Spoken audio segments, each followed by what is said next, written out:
Hello dear students, कैसे हैं आप सब। आज हम आपका next topic structure of discipline से core ideas of developing disciplines जो है वो लेकर आए हैं। अब इस टॉपिक के अंदर बहुत सारी चीज़ों को हम डिस्कस करेंगे और before starting our topic, if you like my video please do like, subscribe and share my videos.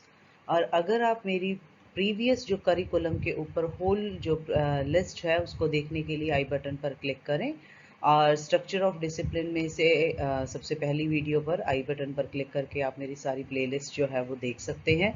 तो चलिए शुरू करते हैं। Let's start. Core ideas of developing disciplines. अब जो core ideas of developing discipline aspect है, इसमें कई चीज़ों को हमने इसमें कंसिडर किया है। सबसे पहले इसके अंदर जो है कि कोर आइडियाज़ क्या हैं, किस तरीके से हैं, और अगर हम किसी भी तरह के डिसिप्लिन को जानना चाहते हैं तो उसके लिए किस चीज़ को समझना बहुत ज़रूरी है, उसमें पर्सपेक्टिव को जानना ज़रूरी है।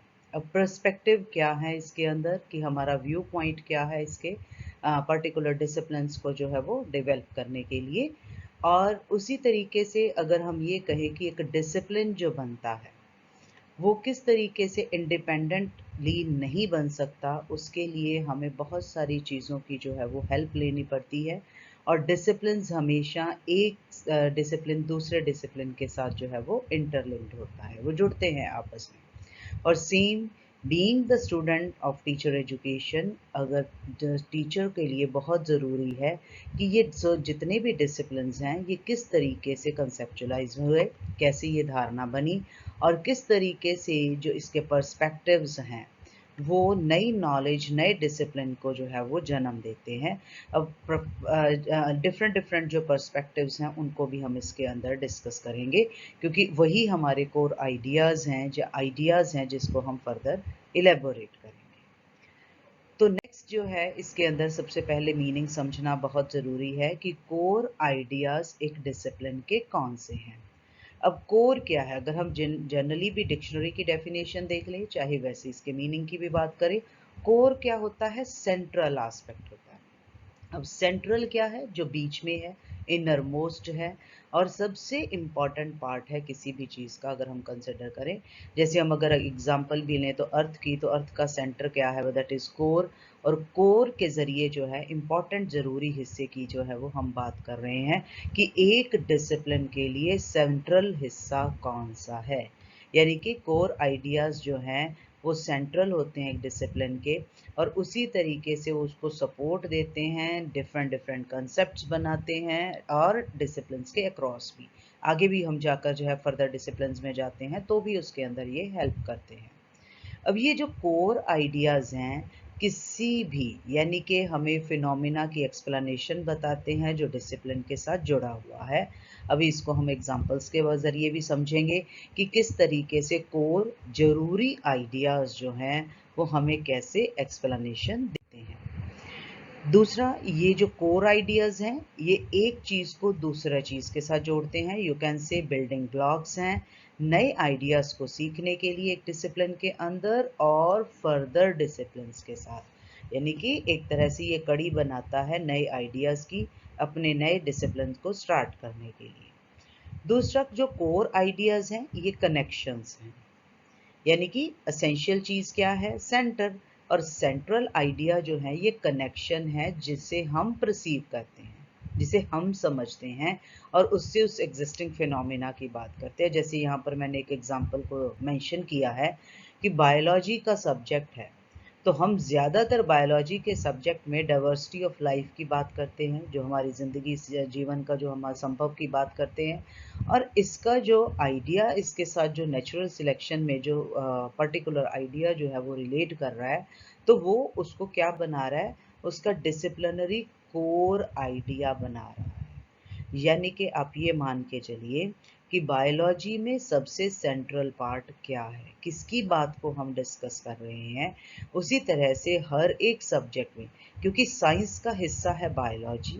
अब बायोलॉजी का सेंट्रल थीम क्या है, उसके इर्द गिर्द सारी चीज़ें जो हैं वो घूमेंगी। उसी तरह से एक जो डिसिप्लिन है, कोर आइडियाज़ अगर हम बात करते हैं, मैंने अभी साइंस की बात करी, तो साइंस का कोर आइडिया यानी कि जो सब्जेक्ट है, इसको हम कितने हिस्सों में जो है कंपोनेंट्स में बांटते हैं। बिकॉज अगर हम ये बात करें कि मान लीजिए साइंस है, तो साइंस में फिज़िक्स है, केमिस्ट्री है, बायोलॉजी है, तो ये जो हमने इसको क्या कर दिया, हर एक सेपरेट डिसिप्लिन के अंदर इन आइडियाज़ को ब्रेक करा। सेपरेट डिसिप्लिन केमिस्ट्री भी है, फिजिक्स भी है, पर मेजर जो आ गया डिसिप्लिन वो साइंसेस के अंदर आ गया। तो कहते हैं यही जो कोर आइडियाज़ हैं वो हमें क्या प्रोवाइड कर रहे हैं, हमें कनेक्शंस प्रोवाइड कर रहे हैं, कोहेरेंस दे रहे हैं। कोहेरेंस का मतलब क्या होता है कि हम लिंक जो है, लॉजिकल कनेक्शंस बिल्डअप कर रहे हैं एक सब्जेक्ट का दूसरे सब्जेक्ट के साथ। तो आई होप कि आपको core ideas of a discipline जो है वो उसका मीनिंग समझ आ गया होगा। अब इस मीनिंग को फर्दर समझने के लिए क्या करना ज़रूरी है, that is perspectives of discipline की बात करना ज़रूरी है। अब देखिए कोर आइडियाज़ का जन्म कैसे होता है, जब हम डिसिप्लिन की पॉइंट ऑफ व्यू को समझते हैं। पर्सपेक्टिव क्या हो गया, पॉइंट ऑफ व्यू। अब जैसे हम देखते हैं कि कोई भी एक डिसिप्लिन है तो वो एक कंटिन्यूस प्रोसेस, और डिसिप्लिन जो है यानी कि कुछ सर्टन पर्सपेक्टिव्स के साथ बनता है। अब वो पर्सपेक्टिव या हमारे व्यू पॉइंट्स क्या हैं, इनको समझना बहुत ज़रूरी है, क्योंकि ये एक डिसिप्लिन के बारे की समझ और उसका नेचर जो है वो डिटरमिन करते हैं। तो इसमें हम पर्सपेक्टिव एक डिसिप्लिन की करें, डिसिप्लिन के पर्सपेक्टिव की बात करेंगे, जो फर्दर किस चीज़ में कंट्रीब्यूट कर रहे हैं, इसकी फॉर्मेशन में, यानी कि नए डिसिप्लिन्स को बनाने में ये किस तरीके से रोल प्ले करते हैं। चाहे आप इसको कहिए core ideas of developing a discipline. What are the major themes? What are the core ideas? What are the essential aspect?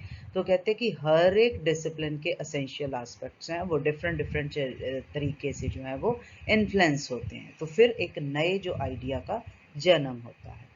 तो सबसे इसके अंदर हमने जो यहाँ पर डिस्कस कर रहे हैं, दैट इज़ 5 जो कोर आइडियाज़ है या 5 पर्सपेक्टिव हैं जिनको हम डिस्कस कर रहे हैं। पहला फिलोसफिकल है, सेकंड सोशियो पॉलिटिकल और कल्चरल पर्सपेक्टिव्स हैं, हिस्टोरिकल पॉइंट ऑफ व्यू है, मैनेजमेंट के साथ है, और एजुकेशनल पर्सपेक्टिव है। तो one by one we are going to discuss. सबसे पहले हम डिस्कस कर रहे हैं फिलोसफिकल पर्सपेक्टिव। अब फिलोसफिकल पर्सपेक्टिव क्या है कि जैसे हम कहते हैं कि हर एक डिसिप्लिन की अपनी फिलॉसफी है, इसको जानना बहुत ज़रूरी है, क्योंकि हर एक डिसिप्लिन, जैसे कहते हैं ना कि philosophy is the mother of all arts और ऑल साइंसेस, कि हर एक की जन्मदाता फिलॉसफी है। अब फिलॉसफी डील किसके साथ करती है, व्हाट, वेयर, व्हेन, हाउ, क्या क्या हुआ, डब्ल्यू, जितने भी डब्ल्यूज हैं उनके साथ फिलॉसफी डील कर रही है। तो इसके अंदर क्या चीज़ को समझना है कि इन टर्म्स का अर्थ क्या है। मान लीजिए फिलॉसफी ऑफ साइंस है, सोशल साइंस है, मैथमेटिक्स है, लैंग्वेज है, ये क्या है, क्या ये पर्सपेक्टिव जो हैं हमारे डिसिप्लिन को नॉलेज बेस प्रोवाइड कर रहे हैं, या नॉलेज बेस हैं, या do they discuss the detail of contents in those disciplines, क्या इन डिसिप्लिन के अंदर ये उस तरह का जो विषय है उसके बारे में डिस्कस करते हैं। तो इन सब क्वेश्चंस के आंसर जो है वो कहता है फिलोसफिकल पर्सपेक्टिव जो है वो हमें प्रोवाइड करता है। कैसे हम इसको हर एक पर्टिकुलर पॉइंट के एग्जाम्पल के साथ, इसमें हम फर्स्ट एग्जाम्पल जो लेंगे that is philosophy of science. अब फिलॉसफी ऑफ साइंस को अगर हम पढ़ना चाहते हैं या उस सब्जेक्ट के बारे में जानना चाहते हैं, जैसे हमने अभी प्रीवियसली मैंने आपको बताया कि जो भी एक सब्जेक्ट है किसी भी तरह का है उसकी अपनी फिलॉसफी है। तो इसमें एग्जांपल जैसे फिलॉसफी ऑफ साइंस की अगर हम बात करते हैं, अगर उसको एक्सप्लेन करना चाहते हैं तो हम क्या करेंगे, हम सबसे पहले फिलॉसफी की जो ब्रांच है, मतलब नॉलेज जो है उसकी ब्रांचेज हैं, उसी तरीके से बहुत सारी टाइप्स ऑफ नॉलेज है उसके साथ जो डील करती है उसको डिस्कस करेंगे, और उसमें कौन सी प्रोसेस जो है वो इन्वॉल्व हो रही है इस नॉलेज को रिसीव करने के लिए। तो उसी तरीके से जैसे हम एग्जांपल ले सकते हैं कि साइंस है जो सब्जेक्ट, उसमें फर्दर किस तरह की चीज़ों को डिस्कस किया जाता है, नॉलेज की कौन सी, जैसे हम एम्पिरिसिज्म के साथ डील करते हैं, लॉजिकल पॉजिटिविज्म है, ऑब्जर्वेशन है, प्रोसेस ऑफ इंक्वायरी है, एक्सपेरिमेंटेशन है, उन सब जो रिसर्चेस को, एम्पिरिकल फाइंडिंग्स को जिसकी हम बात कर रहे हैं उसको वैलिडेट करते हैं। तो जितनी भी ये नॉलेज और प्रोसेस है, ये हमारे साइंस के डिसिप्लिन को बना रही है। और ऐसी नॉलेज और प्रोसेस जो है हम डिफरेंट डिफरेंट साइंस के जो कंटेंट है उसको टीच करने के लिए ले सकते हैं। अब जैसे यहाँ पर हमने एक एग्जांपल ली कि जर्मिनेशन के हमने इस टॉपिक को पढ़ना है, उसको पढ़ाना है, तो बच्चे किस तरीके से जर्मिनेशन की प्रोसेस को, बीज किस तरीके से उगता है, उसके हम किस तरीके से बनता है, तो उसको ऑब्जर्व कर सकते हैं। तो इसमें वो किस तरह से उन चीज़ों को खुद एक्सपेरिमेंट के ज़रिए खुद कंडक्ट करके जो है वो इस जर्मिनेशन की प्रोसेस को समझ सकते हैं। उसी तरह से नेक्स्ट जो हम लेंगे, उसी तरह से हम फिलॉसफी ऑफ सोशल साइंस को देखेंगे। जैसे साइंसेस की अभी हमने बात करी थी, तो उसी तरह से जो सोशल साइंस का जो डिसिप्लिन है, ये भी कुछ आइडियाज और कुछ फिलॉसफी के ऊपर जो है वो बेस्ड है।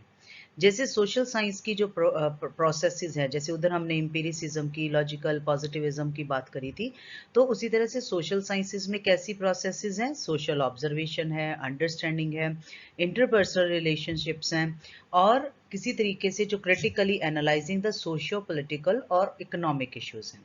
तो इन सब इश्यूज को किस तरीके से इस प्रोसेस के अंदर लेकर आएंगे, कैसे साइंटिफिक नॉलेज जिस तरीके से हम गेन करते हैं और जैसे सोशल साइंस भी करते हैं, दोनों में डिफरेंस होता है। तो जब हमने सोशियो पॉलिटिकल इश्यूज को टीच करना है, तो हम कैसे कैसे कर सकते हैं? जैसे हम डिबेट्स करवा सकते हैं, डिस्कशंस हो सकती हैं, रोल प्लेस हो सकते हैं, ठीक है, और इन पर्टिकुलर जो एस्पेक्ट्स हैं उनको हम क्रिटिकली एनालाइज कर सकते हैं। सेम उसी तरीके से हम सोशल इंक्वायरी और क्रिटिकल ऑब्जर्वेशंस भी जो है वो उसके ज़रिए भी इस पर्टिकुलर सब्जेक्ट को जो है वो पढ़ा सकते हैं, इस पर्टिकुलर डिसिप्लिन की बात कर सकते हैं। तो जैसे हमने फिलॉसफी ऑफ साइंसेस को देखा, उसी तरीके से फिलॉसफी ऑफ सोशल साइंसेस है। देन फर्दर जो आएगी वो है मैथमेटिक्स एंड लैंग्वेज। अब मैथमेटिक्स में क्या चीज़ है कि अगर हम मैथमेटिक्स की जब बात करते हैं तो इसमें प्रोसेस जो है नॉलेज की कौन सी होगी? ये बिल्कुल मैथमेटिक्स और लैंग्वेज दोनों में डिफरेंट होगी। क्यों? क्योंकि मैथमेटिक्स में हम क्या कर रहे हैं? हम प्रॉब्लम्स को सॉल्व कर रहे हैं, इंडक्टिव डिडक्टिव मेथड को यूज़ कर रहे हैं, ठीक है, और नॉलेज और प्रोसेसेस जो इन प्रॉब्लम्स को सोल्व करने के लिए उसको इस्तेमाल कर रहे हैं। तो इसका मतलब क्या हुआ? मैथमेटिक्स क्या हेल्प कर रहा है हमारी, कि जैसे हम नंबर्स की प्रॉब्लम है, कैलकुलेशंस हैं, तो जो हम अपनी डे टू डे लाइफ में हम फेस करते हैं प्रॉब्लम्स को, या उन चीज़ों को सॉल्व करने में हमारी जो है वो हेल्प करता है। उसी तरह से लैंग्वेजेस हैं, तो लैंग्वेज हमारी क्या हेल्प करती है? Skill of listening, reading, writing, speaking, इन सब चीज़ों को एक्वायर करने में जो है इस तरह की स्किल जो है वो हमें हेल्पफुल होती है। और ये जो बच्चे हैं उनके अंदर सेंस ऑफ अंडरस्टैंडिंग जो है वो इसके ज़रिए डेवलप होती है।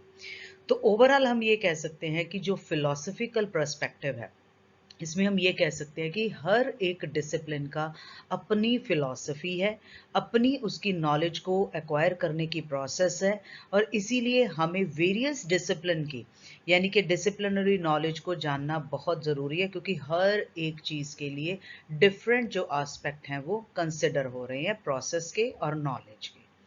तो नेक्स्ट है हमारे पास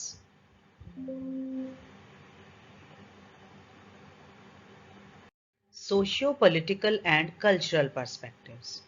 अब देखिए, अगर हम इसमें क्या चीज़ को देखेंगे, हमारी जो एजुकेशन है वो किस तरीके से हम अब रिसीव करते हैं, कि एजुकेशन जो है हमारे समाज के साथ जुड़ी हुई है, इसके नॉर्म्स, इसके प्रिंसिपल्स, इसके ट्रेडिशंस जो हैं, इसकी कल्चर क्या है, और हमारा रहन सहन का क्या तरीका है।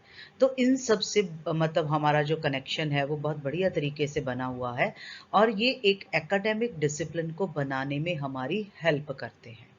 देखिए, जो एकेडमिक डिसिप्लिन्स हैं वो सोशियो कल्चरल और पॉलिटिकल प्रैक्टिसेस जो हमारी इस्तेमाल होती हैं उसके बिना नहीं बन सकते, क्योंकि हमेशा ही हमारे स्कूल के करिकुलम का हिस्सा ये जो बनते हैं। किस किस तरह से ये हम इन चीज़ों को, क्योंकि हमारे जो गोल्स हैं वो भी इसी के ज़रिए जो हैं वो डिटरमिन होते हैं। जैसे नेशनल पॉलिसी ऑन एजुकेशन जो 1986 है वो क्या कहती थी, कि हर एक कंट्री का जो सिस्टम जो डेवलप होता है वो उसमें सोशियो कल्चरल आइडेंटिटी की वजह से हम उसको पहचानते हैं, और जो उसके चैलेंजेस आते हैं उसको टाइम टाइम पर जैसे सॉल्व करते हैं। उसी अकॉर्डिंगली ही, यानी कि जितने भी सोशियो पॉलिटिकल कल्चरल जो एस्पेक्ट्स हैं एक पर्टिकुलर कंट्री के, उसके अकॉर्डिंगली ही हमारे जो फर्दर डिसिप्लिन्स जो हैं वो एमर्ज होते हैं। यानी कि एक नया से नया डिसिप्लिन जो है वो इन्हीं प्रिंसिपल्स के ऊपर बेस्ड होता है, ट्रेडिशंस के ऊपर, कल्चर के ऊपर। तो नए से नए डिसिप्लिन जो है वो इसके अंदर हमारे डेवलप होते हैं। अब इसको समझने के लिए हम किस तरह के एग्जाम्पल लेंगे कि हमारी जो इंडियन एजुकेशन सिस्टम है उसकी क्या फीचर्स हैं। इससे हमें किस चीज़ के बारे में पता चलेगा कि जो हमारे सोशियो कल्चरल पॉलिटिकल पर्सपेक्टिव है उसके ऊपर ही हमारा जो एजुकेशन सिस्टम है वो बेस्ड है।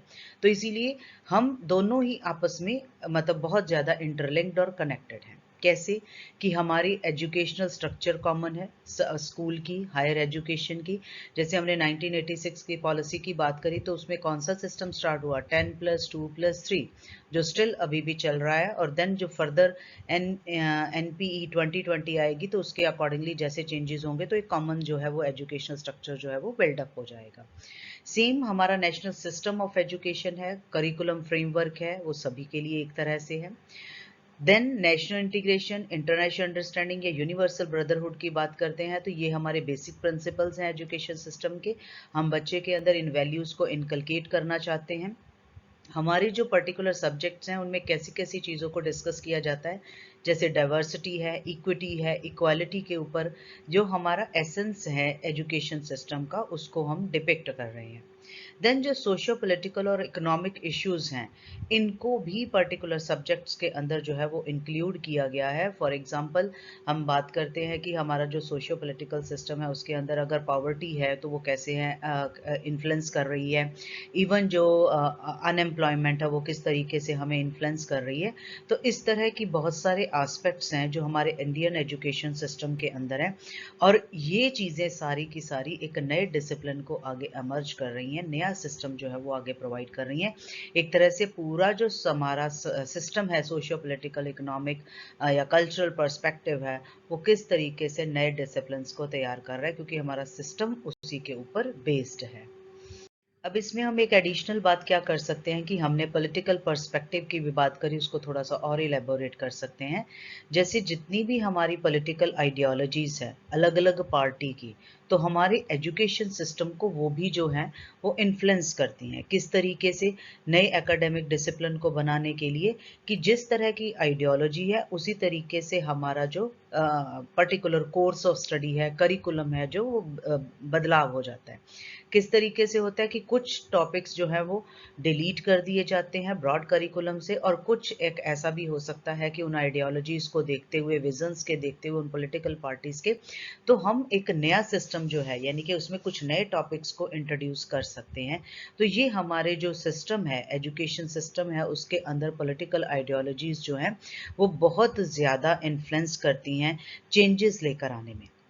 और देन जो डिसिप्लिन है, ये ट्रेडिशनल फील्ड है, पब्लिक नेशनल लाइफ है या पर्टिकुलर डेमोक्रेसी है, पार्लियामेंट्स हैं, पॉलिटिशियंस हैं, इलेक्शंस हैं, गवर्नमेंट है, इन सब टॉपिक्स को हम इसके ज़रिए जो है वो पढ़ते हैं। और इवन जो पॉलिटिकल पर्सपेक्टिव है ये रिसर्च को या उसको एक्सप्लेन करने में, गवर्नमेंट को उसकी प्रोसेसेस को इंफॉर्मेशन देने के लिए, उन पॉलिसीज़ के बारे में बताने के लिए बहुत ज़्यादा हेल्प करता है।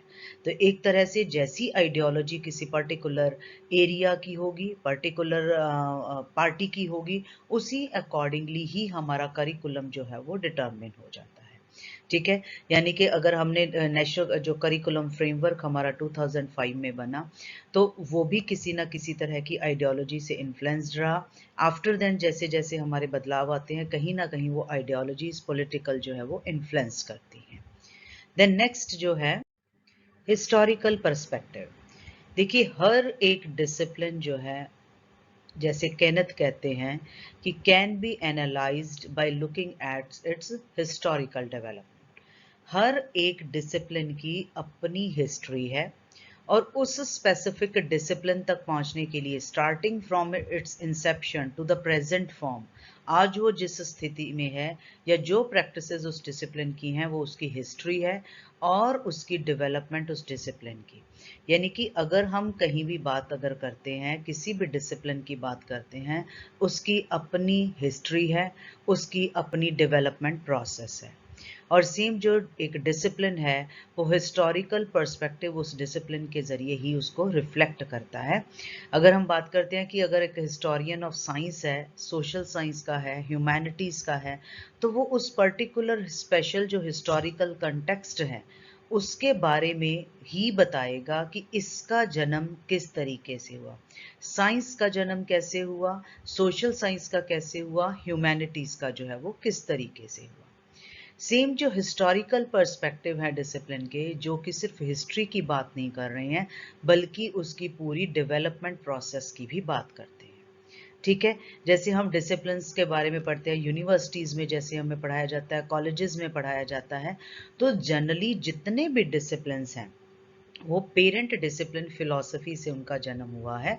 ठीक है, हिस्टोरिकली फिलॉसफी जो है सभी की, जैसे मैंने पहले भी बताया था, it is known as mother of all sciences and all arts.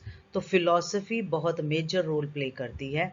उसी तरीके से अगर हम कहें एस्ट्रोनॉमी है, मेडिसिन है, फिजिक्स है, इस तरह के इकोनॉमिक्स है, बहुत सारे जो हैं सब्जेक्ट्स जो हमारे डिसिप्लिन हमारे सामने आए, they all are evolve from the philosophy.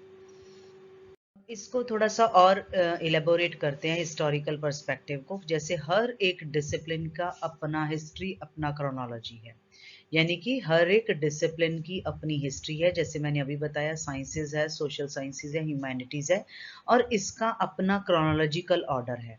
आप ये कह सकते हैं कि फ्रॉम 1857 से लेकर हम टाइम पीरियड को काउंट करते हैं, अगर हम अपनी इंडिपेंडेंस की स्ट्रगल की बात करते हैं, तो अपनी अपनी क्रोनोलॉजी है उसकी।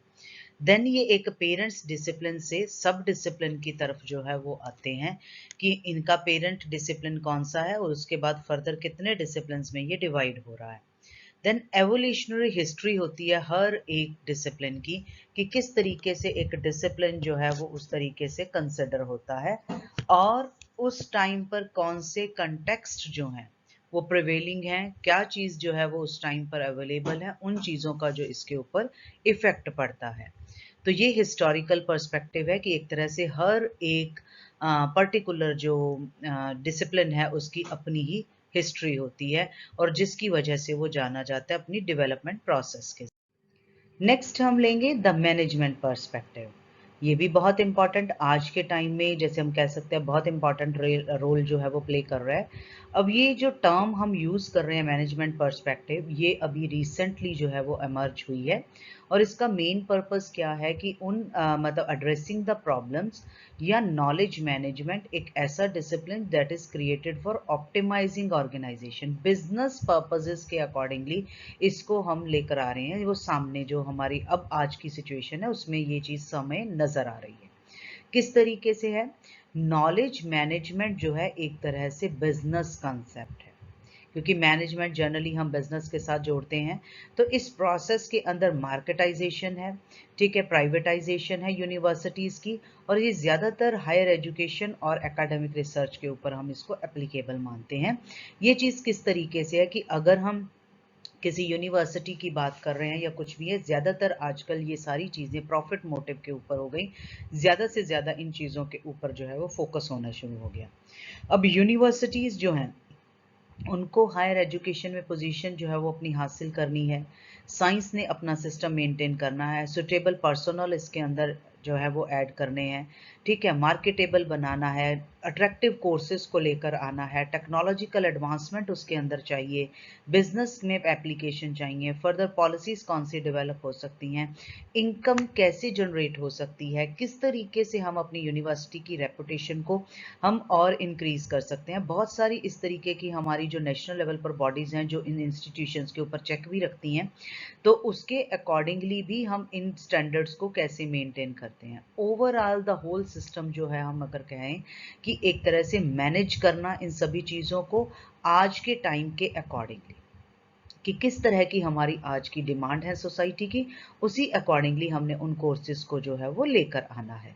तो ज़्यादातर इसमें जो ब्लेंड है वो एडमिनिस्ट्रेशन का है, ह्यूमन रिसोर्सेज का है, इंफॉर्मेशन सिस्टम मैनेजमेंट है, और स्ट्रैटेजीज़ हैं, और मेनली किस आइडिया के ऊपर बेस्ड है, that is based on learning organisation. जो कि रिसोर्सेज का बड़े अच्छे तरीके से इस्तेमाल कर रही है। किस तरीके से कि जैसे जैसे टाइम एनवायरनमेंट बदलता जा रहा है उसके अकॉर्डिंगली उन चीज़ों को अडॉप्ट कर रही है। यानी कि जैसा समय बदल रहा है उसके अकॉर्डिंगली इसने चीज़ों को मैनेज करना, उन रिसोर्सेज को सही टाइम पर सही तरीके से जो है वो यूटिलाइज करना है। देन और क्लैरिटी के समझने के लिए कि मैनेजमेंट पर्सपेक्टिव किस किस तरीके से कंसिडर हो रहा है। देखिए, जैसे सोसाइटल डिमांड्स बदली उसी अकॉर्डिंगली ही हमने चेंजेस लानी शुरू कर दी। हमने इसमें किन चीज़ों को फोकस करना शुरू किया कि सप्लाई साइड में हमने उन चेंजेस के अकॉर्डिंगली देखना शुरू किया कि whether these are going to be any type of output. तो क्या स्टार्ट किया, डिमांड्स चेंज हुई तो उसके अकॉर्डिंगली डिसकंटिन्यूएशन हुई ऑफ अनसक्सेसफुल प्रोग्राम्स। देखिए किस चीज़ को एनालाइज किया गया कि बदलते समाज के अंदर कौन से ऐसे प्रोग्राम्स हैं जिनको हम स्टेबल रख सकते हैं या जिनकी अब आज के टाइम में ज़रूरत है, जो हमें प्रॉपरली आउटपुट नहीं दे रहे तो उनको हम डिसकंटिन्यू कर सकते हैं। देन न्यू चीज़ एक और ट्रेंड क्या आना शुरू हुआ है इसके ज़रिए कि शिफ्टिंग टुवर्ड्स स्पेशलाइजेशन। हमने स्पेशलाइजेशन के ऊपर फोकस करना शुरू कर दिया कि एक स्पेसिफिक प्रोफेशन के पॉइंट ऑफ व्यू से इस चीज़ को, जैसे इकोनॉमिक्स है तो इकोनॉमिक्स के एक्सपर्ट उनकी बात करनी शुरू कर दी। हमने डिफरेंट डिफरेंट फील्ड के जो सब्जेक्ट्स हैं उसके अकॉर्डिंगली स्पेशलाइजेशन को डिमांड करना शुरू कर दिया, तो वो चेंज आई।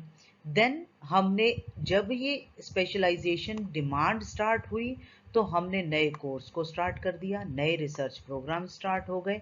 तो नए कोर्सेज जैसे जैसे जो स्टार्ट होते गए वो मोर कॉम्पिटिटिव होते गए कि समाज में जो चेंजेस आ रही हैं, स्पेशलाइजेशन की डिमांड है। अगर स्पेशलाइजेशन हम किसी की चाहते हैं तो नए कोर्सेज को इंट्रोड्यूस किया जाए जो आज के टाइम में जिनकी ज़रूरत है। तो उससे क्या हुआ कि प्रोफेशनलाइजेशन के ऊपर भी जो है, यानी कि उसको भी हमने फोकस करना शुरू कर दिया कि प्रोफेशनली चीज़ों को हम सामने लेकर आएँ, ट्रेनिंग फेजेस को सामने लेकर आएँ, तो पर्सन जो है वो पर्टिकुलर सब्जेक्ट में प्रोफेशनलाइज्ड हो। और एक नई चीज़ का एमरजेंस हुआ इस डिसिप्लिन के पॉइंट ऑफ व्यू से, न्यू इंटरडिसिप्लिनरी प्रोग्राम्स। अब न्यू इंटरडिसिप्लिन क्या है कि एक प्रोग्राम जो है वो that is connected with the another programme. तो अब उस चीज़ प्रति रुझान बढ़ता जा रहा है, बहुत ज़्यादा इन चीज़ों के ऊपर इफ़ेक्ट हो रहा है क्योंकि जैसे जैसे यूनिवर्सिटीज़ हैं तो ये रिस्पॉन्ड कर रही हैं नए इंटरडिसिप्लिनरी एजुकेशन और रिसर्च प्रोग्राम्स के ऊपर। तो जैसे जैसे इस ये नए जो हम ये कह सकते हैं कि इंटरडिसिप्लिनरी डिपार्टमेंट्स जो हैं वो बनने शुरू हो गए। फॉर एग्जांपल वुमेन स्टडीज़ है, जेंडर स्टडीज़ है। तो इस तरह के जो सब्जेक्ट्स हैं वो एक सेपरेट जो है वो इंटरडिसिप्लिनरी एस्पेक्ट के ज़रिए जो है वो हमारे सामने आने शुरू हो गए। और उससे क्या हुआ कि एक तरह से पोस्ट डिसिप्लिनरी ऑर्गेनाइजेशन जो है वो यूनिवर्सिटीज़ की चेंज हो गई और अनडाउटली कंटिन्यूस और स्ट्रॉन्ग ग्रोथ जो है वो इंटरडिसिप्लिनरी टीचिंग या प्रोग्राम्स की जो है वो होनी शुरू हो गई। अब ये जो हम जिसमें पूरे के पूरे मैनेजमेंट पर्सपेक्टिव के अगर हम बात करते हैं तो एक तरह से जब इन सभी स्ट्रक्चर्स की बात करी तो क्या हो रहा है कि एक तरह से क्लस्टर्स ऑफ नॉलेज जो है वो उसको क्रिएट किया जाए, अलग अलग क्लस्टर के अंदर इन चीज़ों को रखा जा रहा है। ठीक है, नैरो स्पेशलाइजेशन से जो है हम बाहर आ गए हैं, तो उस अकॉर्डिंगली हम पर्टिकुलर स्पेशलाइजेशन की बात कर रहे हैं। एक ये नहीं हम कह सकते कि एक स्पेसिफिक ट्रेनिंग के लिए ये ज़रूरत है, बल्कि हमें ओवरऑल सिस्टम के अंदर ये सारी चीज़ों की रिक्वायरमेंट होती जा रही है। तो एक तरह से मैनेजमेंट पर्सपेक्टिव को अगर हम देखें तो बहुत सारे नए कोर्सेज जो हैं, नए जो डिसिप्लिन्स हैं वो हमारे डेवलप हुए हैं। अब नेक्स्ट पर्सपेक्टिव जो ले रहे हैं that is the educational perspective. अब एजुकेशनल पर्सपेक्टिव ये भी बहुत पुराना डिसिप्लिन नहीं है, हम नए पर्सपेक्टिव के पॉइंट ऑफ व्यू से बात करते हैं। अब इसमें क्या चीज़ों को हमने इंट्रोड्यूस कर दिया, एजुकेशन और पैडागॉजीज। ठीक है, ये एक तरह से रिलेटिवली नए डिसिप्लिन्स हुए जिनमें किन एस्पेक्ट्स को कंबाइन करना शुरू कर दिया, साइकोलॉजी, हिस्ट्री, फिलॉसफी और जो प्रैक्टिकल स्टडीज़ हैं। दूसरा कि इसका जो डोमेन है whole complex of teaching and learning के इर्द गिर्द घूम रहा है। तीसरी बात कि जो डिसिप्लिन ऑफ एजुकेशन है आज के टाइम में कंपलसरी सब्जेक्ट है for the training of teachers, university lecturers की ट्रेनिंग के लिए, तो जिसके जरिए कि ये पर्टिकुलर रिक्वायरमेंट्स चाहिए आपको अगर आप टीचर बनना चाहते हो तो। देन एजुकेशन जो फील्ड ऑफ स्ट्रच है ये किसको एम कर रहा है, that is social reality of education. आज के टाइम पर क्या चीज़ों की रिक्वायरमेंट है इसके अंदर। देन एजुकेशनल पर्सपेक्टिव जो है ऑन डिसिप्लिनरी और डिसिप्लिनरी इंटरडिसिप्लिनरी की बजाय, यानी कि जो प्रॉब्लम ऑफ करिकुलम, इसमें क्या पढ़ाना है, क्या कंटेंट जो है वो बच्चों के सामने जो है वो शो किया जाए, फर्दर स्टूडेंट्स को जो चीज़ हम शो कर रहे हैं तो वो किस तरीके से प्रेजेंट हो, किस तरह के क्वेश्चंस वो उनके अंदर इन्वॉल्व किए जाएं, इन सब चीज़ों के साथ जो है वो डील करता है। एक तरह से क्या पढ़ाया जाए, क्या कंटेंट होना चाहिए इन स्टूडेंट्स को पढ़ाने के लिए। तो इस तरीके से एजुकेशनल पर्सपेक्टिव है जो डिफरेंट डिफरेंट एस्पेक्ट्स जो हैं वो इसके अंदर कंसिडर होते हैं। अब इसमें और इलेबोरेशन के लिए सबसे इम्पॉर्टेंट बात क्या आ रही है कि ज़्यादातर, यानी कि अगर हम ये बात करें कि इसका पर्पस क्या बन रहा है एजुकेशनल पर्सपेक्टिव के अंदर, जैसे मैंने कहा कि training of teachers, university teachers के लिए, तो किन चीज़ों को मेन रखना शुरू कर दिया, that is on first is personality development.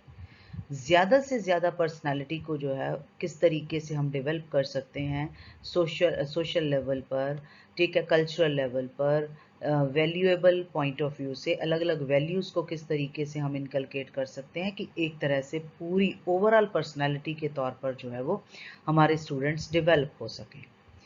दूसरा इसके अंदर जो है कि मल्टी डिसिप्लिनरी एस्पेक्ट्स जो है वो आना शुरू हुआ। जैसे उधर हमने बात करी थी कि इंटरडिसिप्लिनरी को जो है मैनेजमेंट पर्सपेक्टिव में फोकस देना शुरू कर दिया कि एक सब्जेक्ट को दूसरे सब्जेक्ट के साथ कनेक्शन। यहाँ पर क्या चीज़ के ऊपर फोकस किया गया, दैट इज़ ऑन मल्टी डिसिप्लिनरिटी। ज़्यादा डिसिप्लिन्स की बात करेगी कि कौन सी चीज़ें जो हैं वो बहुत ज़्यादा ज़रूरी हैं, तो उसमें जो है प्यूपल्स और स्टूडेंट्स को ज़्यादा पॉसिबिलिटीज़, रेंज ऑफ पॉसिबिलिटीज़ जो हैं उनके अपने इंटरेस्ट और स्ट्रेंथ को डेवलप करने के लिए जो है वो इंट्रोड्यूस करी। अब जैसे हम एक एग्जांपल भी ले सकते हैं कि बैंक है, कंपनीज है, इकोनॉमिस्ट को एम्प्लॉय पर्टिकुलर एम्प्लॉय करना चाहते हैं, तो किन चीज़ों को देखते हैं, उनके अंदर कौन सी स्किल्स हैं, मैथमेटिक्स की हैं या इकोनॉमिक प्रोसेसेस या बिहेवियर के साथ जुड़ी हुई हैं। तो इस तरीके की चीज़ें जो हैं वो उसके साथ जुड़ी हैं और वो पर्सन उसी काम के लिए ही सर्टिफाइड हुआ है और उसी डिग्री को ही लेगा और जो इसको आगे आकर उसको वैल्यूएबल होगी। तो ये चीज़ को जो है उस टाइम पर कंसिडर करना जो है वो शुरू कर दिया। देन उसके बाद क्या होना शुरू हुआ, दैट इज इसके अंदर एजुकेशनल पर्सपेक्टिव के अंदर नॉलेज और स्किल्स फोकस हो गए। यानी कि अगर हमने एजुकेशनल पर्सपेक्टिव की बात करनी है तो इट मीन्स हमने उसके पॉइंट ऑफ व्यू से नॉलेज और स्किल्स को सामने रखना है। हमारी जो एजुकेशन है वो स्टूडेंट्स के अंदर स्किल डेवलप करेगी। कैसे कैसे स्किल्स जो हैं कि टीचिंग स्किल्स उसके अंदर हैं कि नहीं, वो पढ़ा सकता है, कॉम्पिटेंट है कि नहीं। तो उसी अकॉर्डिंगली, जैसे मैं अभी बात कर रही थी कि अगर एक इकोनॉमिस्ट है या एक साइकोलॉजिस्ट है तो उसकी जॉब मार्केट में किस तरीके की वैल्यू है, क्या अगर इकोनॉमिस्ट की बात करते हैं तो उसके अंदर स्टैटिस्टिकल स्किल्स हैं, या हम उसी अकॉर्डिंगली जिस सब्जेक्ट के लिए उसको एक्सपर्ट बनाना चाहते हैं उस सब्जेक्ट का स्किल भी है कि नहीं उसके अंदर। तो इसलिए नॉलेज और स्किल्स दोनों ही पैरेलल जो है वो चल रही हैं। तो ये एजुकेशनल पर्सपेक्टिव के अंदर नया जो सिस्टम है, नई इमरजेंस जो है वो स्टार्ट हुई। देन कोहेरेंस जो है, कोहेरेंस क्या है, एक सिस्टमेटिक या लॉजिकल कनेक्शन होता है।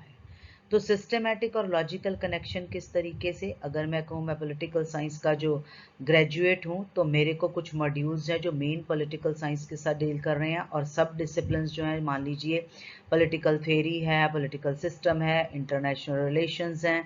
तो इन सब चीज़ों को, यानी कि हम इसके अंदर कोहेरेंस को, कि that must have the logical connection, कि मैंने अगर पॉलिटिकल साइंस की बात करी है तो पॉलिटिकल थ्योरी हो गया, पॉलिटिकल सिस्टम हो गया, तो इनसे मेरा सिस्टम जुड़ना चाहिए। ठीक है ना। तो पॉलिटिकल साइंस के स्टूडेंट्स जो हैं इनके सिस्टर डिसिप्लिन जैसे हिस्ट्री हो गई, सोशियोलॉजी होगी, लॉ हो गया, तो इनको भी वेलकम करना है। ये नहीं कह देना कि ये पॉलिटिकल साइंस है, इसमें बाकी कोई भी चीज़ जो है वो इसके साथ कंसिडर नहीं हो सकती। नो, ये फर्दर जो है वो अपने सिस्टर डिसिप्लिन्स जो हैं उनके साथ भी उनको जो है वो एक्सेस दे रहा है और उनको एक्सपीरियंस कर रहे हैं। They are complementary to each other.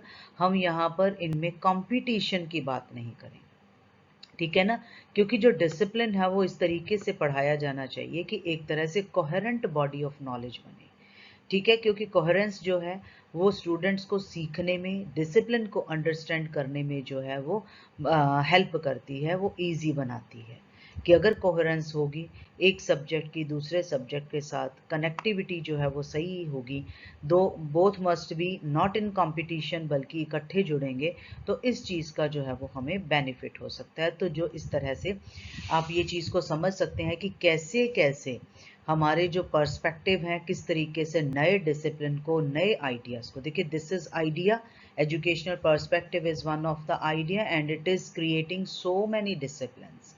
कैसे डिसिप्लिन्स डेवलप होते हैं एक आइडिया के ज़रिए, तो हमने आज जो है वो जो डिस्कस करें हैं, कौन कौन से डिस्कस करें हैं। सबसे पहले जो हमने डिस्कस किया that is philosophical perspective. Second जो डिस्कस किया है that is socio political and cultural perspective. Then third is historical perspective कि हिस्ट्री किस तरीके से एक इम्पॉर्टेंट डिसिप्लिन के तौर पर है और हर एक डिसिप्लिन की अपनी हिस्ट्री है। जैसे हर एक डिसिप्लिन की अपनी फिलॉसफी है, उसी तरीके से मैनेजमेंट पर्सपेक्टिव है जिसमें पर्टिकुलर जो मैनेजमेंट पॉइंट ऑफ व्यू से प्रॉफिट मोटिव को जो हम आज के टाइम में देखते हैं उसके ऊपर फोकस कर रही है।